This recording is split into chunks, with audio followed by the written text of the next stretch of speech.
నమస్కారం సుమన్ టీవీ ప్రేక్షకులకు స్వాగతం. ప్రస్తుతం మనతో పాటు ఉన్నారు శ్రీచక్ర పీఠ వ్యవస్థాపకులు అలాగే ప్రముఖ జ్యోతిష్య పండితులు మనందరికీ సుపరిచితులైనటువంటి డాక్టర్ ప్రదీప్ జోషి గారు మనతో పాటు ఉన్నారు. ఈ క్రోధినామ సంవత్సరం 27 నక్షత్రాల వారికి ఏ రకంగా ఉండబోతుంది ఏంటనే విషయాన్ని తెలియజేసేందుకు గురుగారు నమస్కారం. శ్రీమాత్రే నమః. మీ జన్మ నక్షత్రం ఇంపార్టెంట్. ఇప్పుడు నేను చెప్పేది ఏది జన్మ నక్షత్రం, నామ నక్షత్రము కాదు. నామ నక్షత్రం వేరు, జన్మ నక్షత్రం వేరు. నామ నక్షత్రానికి ఏ రాశి ఫలాలు గాని ఏ గోచార ఫలితాలు గాని వర్తించవు.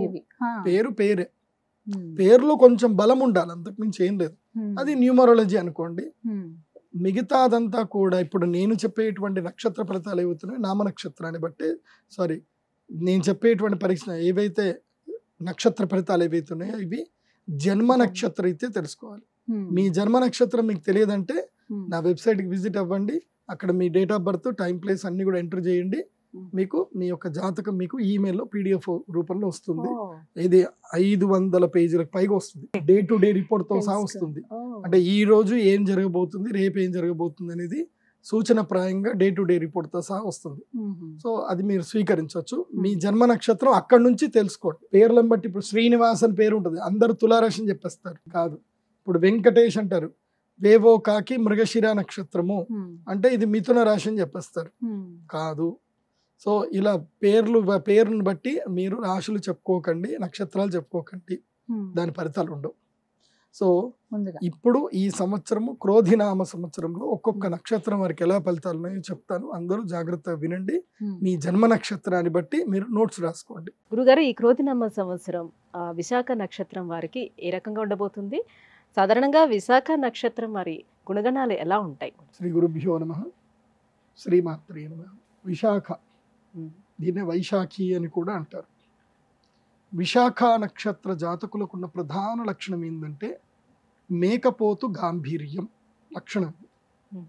యాక్చువల్లీ సింహం గర్జిస్తుంది, మేక ఏం చేస్తుంది అంటే పోయి గుద్దుతుంది, ఏ దొరికితే దాన్ని గుద్దుతుంది అన్నమాట. ఈ విశాఖ నక్షత్రం వాళ్ళకి ఏంటంటే వీళ్ళు అద్భుతమైన లక్షణాలు ఉంటాయి, జ్ఞానం సంపాదిస్తారు, అన్నీ చేస్తారు, కానీ ఏది కూడా పూర్తి చేయరు. వీళ్ళు అన్ని సగానికే చేస్తారు.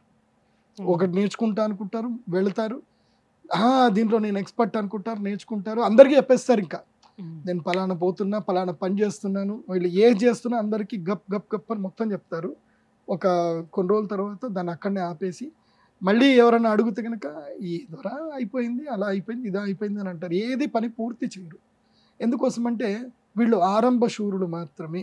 ఇది విశాఖ నక్షత్రం వాళ్ళు ఆరంభ శూరులు, అంత్యనిష్ఠూరులు. అంత్యంగా అందరితోటి నిష్ఠూరం అనిపించుకుంటారు.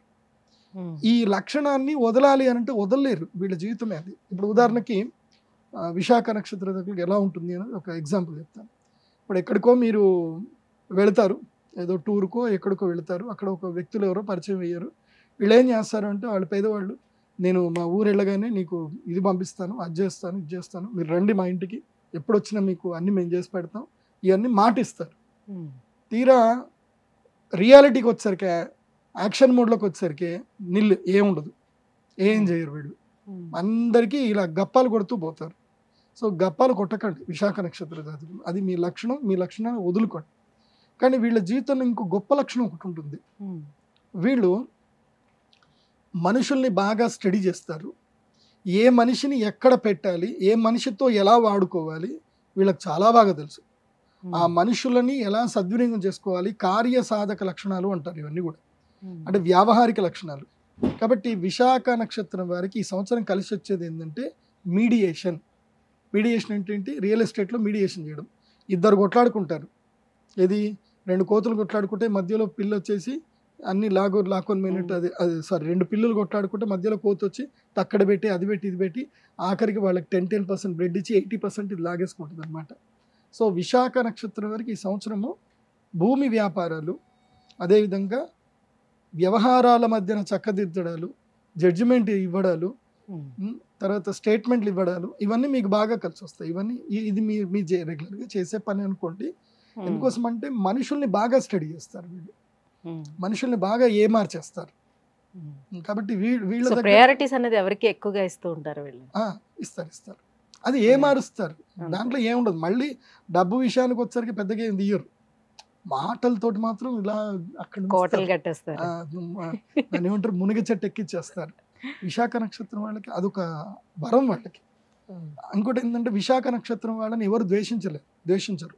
ఎందుకోసం అంటే అది వాళ్ళకున్న ఆరాది. శత్రువులు తక్కువ ఉంటారు విశాఖ వారికి, లౌకికం బాగా తెలుసు, లౌకికం ఎక్కువగా ఉంటుంది. అలా నడిపించేస్తారు, ఇంట్లో ఏం లేకపోయినా అన్ని ఉన్నట్టుగా చూపించేస్తారు అలా అన్నమాట. సో ఈ విశాఖ నక్షత్రం వారికి ఈ సంవత్సరము అరిష్టము 60% ఉంది, అదృష్టం 40% ఉంది. సో అరిష్టం ఎక్కువగా ఉంది ఈ సంవత్సరం, కాబట్టి అబాస్ పాలు అవుతారు, అప్పుల పాలు అవుతారు, అప్పులు చేయాల్సింది ఉంటుంది, వడ్డీకి ఎక్కువ వడ్డీకి తీసుకుంటారు, ఏదో ఒకటి చేద్దాం అదే అనుకొని. చెప్పాను కదా ఆరంభ శూరత్వంలోకి వెళ్ళిపోతారు.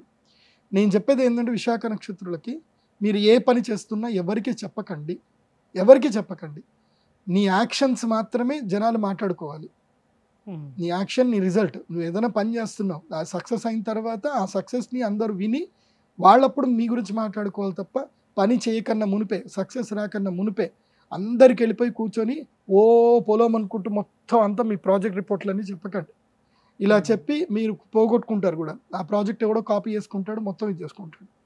నాకు ఈ సినిమా ఇండస్ట్రీలోనే మంచి స్టోరీ రైటర్ నా క్లయింట్ ఉన్నాడు, ఆయన ఇదే నక్షత్రం.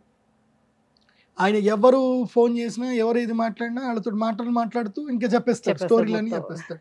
వీళ్ళందరూ స్టోరీలన్నీ వింటారు, విని వాళ్ళు రాసుకొని వెళ్ళి అక్కడ ఏది ఫిల్మ్ ఛాంబర్లో వెళ్ళి రిజిస్టర్ చేసుకుని సినిమాలు తీస్తారు. అట్లా ఆయన మంచి మంచి సినిమాలు, ఒక 30 సినిమాలు ఆయన కోల్పోయాడు. అన్ని మళ్ళీ ఆల్మోస్ట్ అవే ఫ్రీక్వెంట్ స్టోరీస్ ఉంటాయి అనమాట. ఇప్పుడు పాపం ఆయనకి సినిమాలు లేవు, ఇప్పుడైనా ఖాళీగా కూర్చున్నాడు ఆయన. ఎందుకోసం అంటే ఆయన ఐడియాలజీ అంతా కొట్టేశారు అందరు కూడా. ఏ మనిషికైనా ఒక ఐడియాలజీ ఉంటుంది, ఆ ఐడియాలజీ మనం ఎప్పుడు కూడా ఎవరికి షేర్ చేయకూడదు. వీళ్ళకి నోట్లో నూల గింజ కూడా ఆగదు, షేర్ చేసేస్తారు, చెప్పేస్తారు, మొత్తం పోతుంది. కాబట్టి విశాఖ నక్షత్రం వారు ఈ సంవత్సరం మీరు చేయాల్సింది ఏంటంటే పళనికి వెళ్ళండి, పళని సుబ్రహ్మణ్య స్వామి దర్శనం చేసుకోండి. అక్కడి నుంచి కాంచీపురం వెళ్ళండి, కామాక్షి అమ్మవారిని దర్శనం చేసుకోండి. కామాక్షి అమ్మవారికి కుంకుమ ఎరుపు రక్తపు వర్ణంలో ఉండేటువంటి చీరను అమ్మవారికి ప్రదానం చేయండి, అక్కడ అమ్మవారికి ఇవ్వండి. అట్లాగే 5 కిలోల తేనె అమ్మవారికి అభిషేకానికి ఇవ్వండి. వీలైతే 100 లీటర్ల పాలు కూడా ఇవ్వండి. పొద్దున అభిషేకం జరుగుతుంది తెల్లవారుజామున. సో అది కూడా మీ జన్మ నక్షత్రంలో చేస్తూ మీకు అదృష్టం. కామాక్షి అమ్మవారిని జన్మ నక్షత్రంలో చేయండి. చేసి అక్కడి నుంచి అరుణాచలం వెళ్ళండి. అరుణాచలంలో పౌర్ణమి రోజున రాత్రిపూట గిరి ప్రదక్షిణ చేయండి. అంతా మీకు మేలు జరుగుతుంది, బాగుంటుంది. గురుగారు, విశాఖ నక్షత్రం వారికి ఈ క్రోధినామ సంవత్సరం ఎలా ఉండబోతుంది, ఎలాంటి పరిహారాలు వాళ్ళు పాటించుకుంటే వాళ్ళ లైఫ్ బాగుంటుందనే విషయాన్ని తెలియజేసినందుకు ధన్యవాదాలు.